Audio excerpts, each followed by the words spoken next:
দারুণ কটা পয়েন্ট বললেন, দারুণ কিছু ইনফরমেশন আমাদের দিয়ে গেলেন। তো আমাদের চ্যালেঞ্জ অ্যাকসেপ্ট করতে হবে, চ্যালেঞ্জের সম্মুখীন হতেই হবে।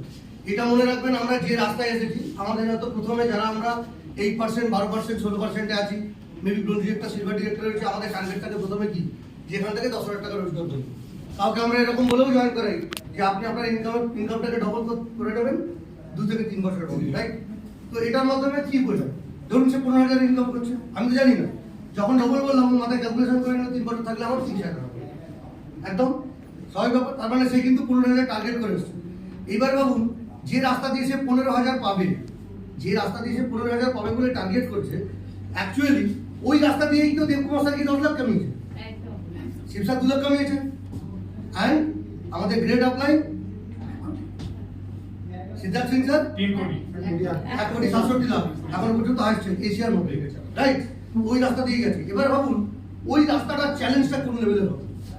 হিস্ট্রি এন থিওরি চলে, এন থিওরি সবার মনে আছে, কাকার মনে আছে হাত তুলুন, যার মনে হাত তুলবেন না ধরবো। Okay great.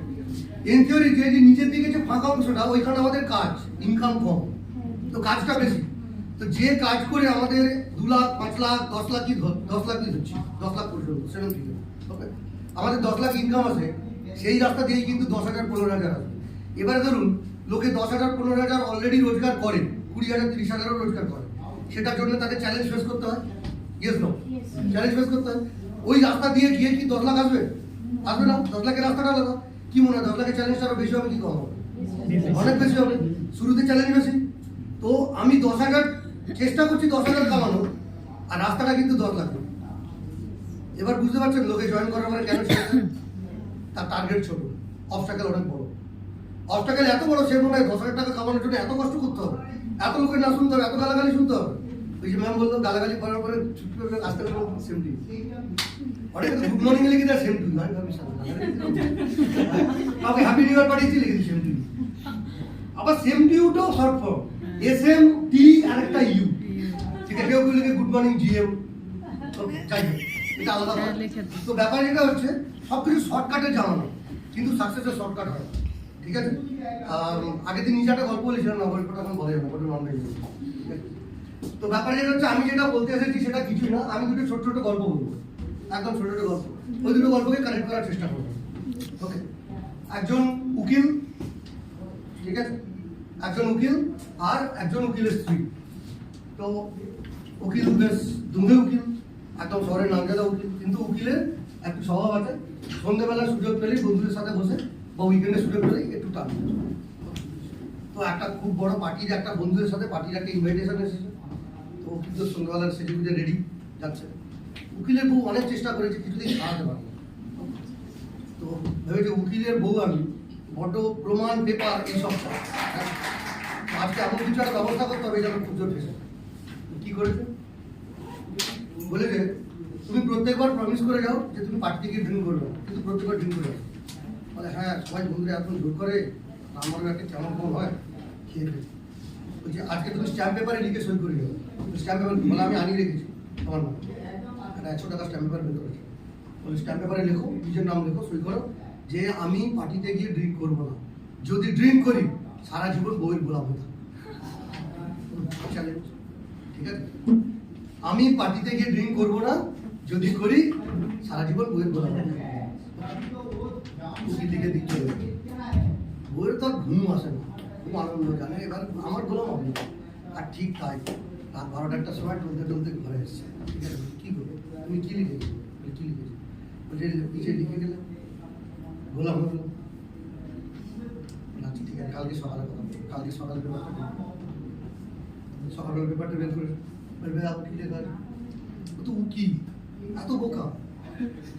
ও লিখেছে, ওনার কথাটাই লিখেছে যে আমি পার্টিতে গিয়ে ড্রিঙ্ক করবো, তারপরে কমা দিয়েছে, না করলে সারা জীবন বউয়ের গোলাম হয়ে থাকবে।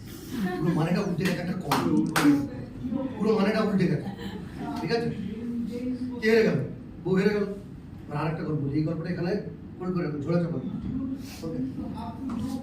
এটাও একটা স্বামী স্ত্রীর গল্প। হাজব্যান্ড সারা সপ্তাহ কাজ করে, সানডে একটা দিন ছুটি পায়, আর বউ হাউস ওয়াইফ, বাড়িতে থাকে, কোনো বেবি নেই, দুজনে। তো একদিন সকালবেলা সানডে ঘুম থেকে উঠে চা আসলাম, ঘুম থেকে উঠে বলছে কই গো চা কফি কি আছে একটু রেডি করো দাও খাই। বলছে আজকে কি আছে? বলছে আজকে কিছু নেই, একটু বন্ধুদের সাথে বেরোবে ঘুরে আসো, সপ্তাহে একদিন ছুটি পাই ঘুরে আসো। বলছে আচ্ছা তুমি সপ্তাহে একদিন ছুটি পাও, একদিন চিল করো, আমার একদিন ছুটির দরকার হয় না? বলছে কেন?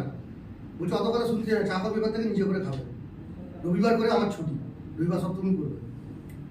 নিকুচি করেছে সংসার, ড্রেস ফ্রেস করে চেঞ্জ করে হন্ত ধমতে বেরোচ্ছে। বলছে কি হলো? তুমি বলে বিকালে পার্টি, এখন কথা বেরোচ্ছে। বলছে উকিলের কাছে যাচ্ছে আমার ডিভোর্সে। কিছুক্ষণ পরে আধা ঘন্টা পরে চুপচাপ এসে পার্কিং করে রাখছে। বলছে কি হলো এক্ষুনি চলে এলেন? আরে না, উকিলের বাড়ি গিয়ে দেখলো উকিল বাসন বাজে।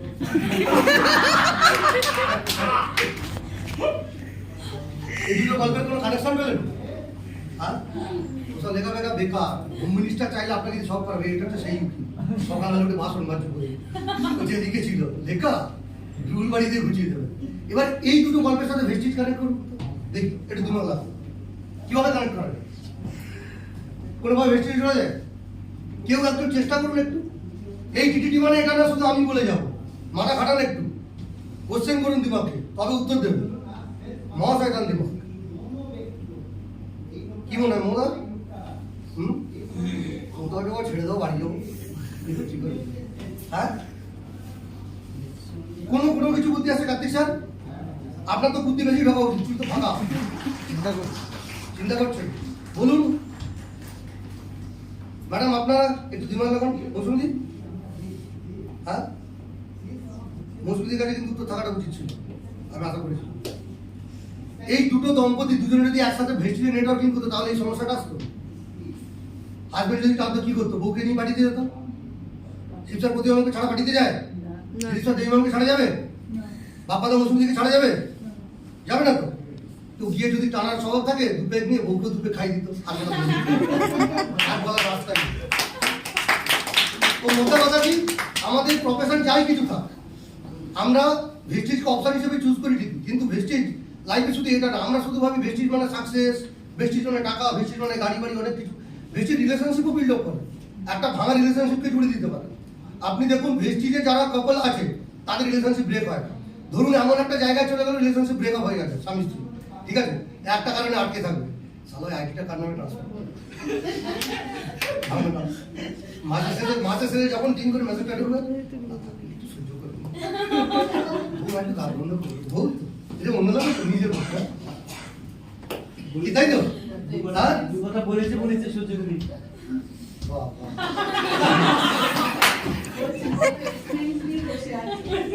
ঠিক আছে, ব্যাপারটা বোঝা গেল?